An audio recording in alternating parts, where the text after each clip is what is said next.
Okay, so it's an hour and a quarter past midnight in India, and so I don't think I can keep the gloom away, but I'll try and keep it light.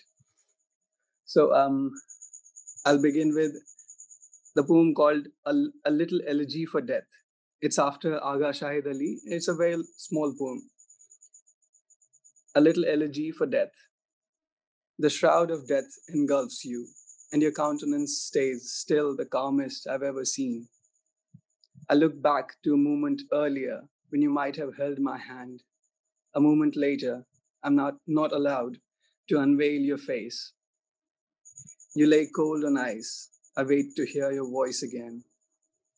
In time, I'll learn to love symmetries more than our home.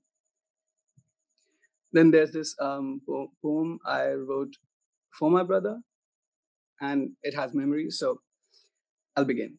My brother and I go for a walk, 10 miles in 3 hours. We stop at times only to catch a breath, a knot.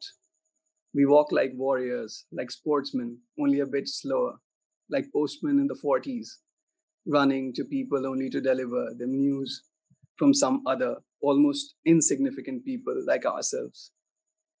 Our faces masked just about right. We pass drains, drenched people, all sorts of people out of sorts, pass acquaintances. We stop to say hey to, and not, almost pass out on our way back home. We get a bottle of mineral water. The shopkeeper asks for 22, two for refrigeration, and we don't bargain.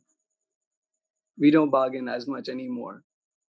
When on days we less than pass out, we take the bridge to the other side, wait, watch trains crawl beneath us, like fast earthworms, like snakes that don't look up, like things you can't think of anymore, unlike ourselves.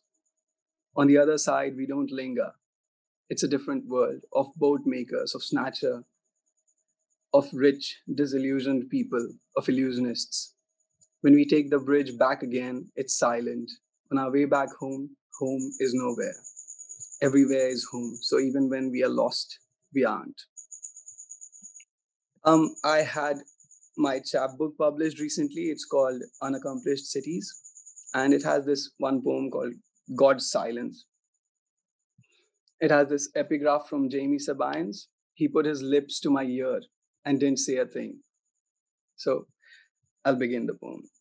God's silence. Did you know that your choice of not speaking is also speaking enough? When God put his lips to my ear and said nothing, there was no God. There is no God. When the fire brigade reaches the end of the street after a house burns down, your silence often becomes a voice. God never said a word to anyone. When he put his lips to my ear, it was dark, in the midst of rain. I couldn't see him. The man sitting by my side died 3 days later. He had said he was homeless, his house burned. When he died, his lungs were found filled with water. They said he had drunk too much of it. Nobody ever recited the verses at his burial. There was nobody to recite them, nobody to be recited to. Someone just looked up and smiled.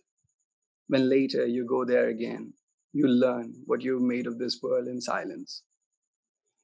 And I'll end this set with a sonnet, almost a sonnet. It's called Death Sonnet, and it's after the events that happened in Dusseldorf during the Second World War. Because although Germany is counted as the culprit, it also did accept the pain. Death Sonnet, Dusseldorf, 1943. On a night when we were so many families in someone's basement and only recognized each other by voices, a church had been bombed. We went to Christ's burial the next morning with heads bowed down, both in reverence and in fear. We looked at his hands, bleak as humans. From the corners of our eyes, we checked the color of the skies. God's marble had broken.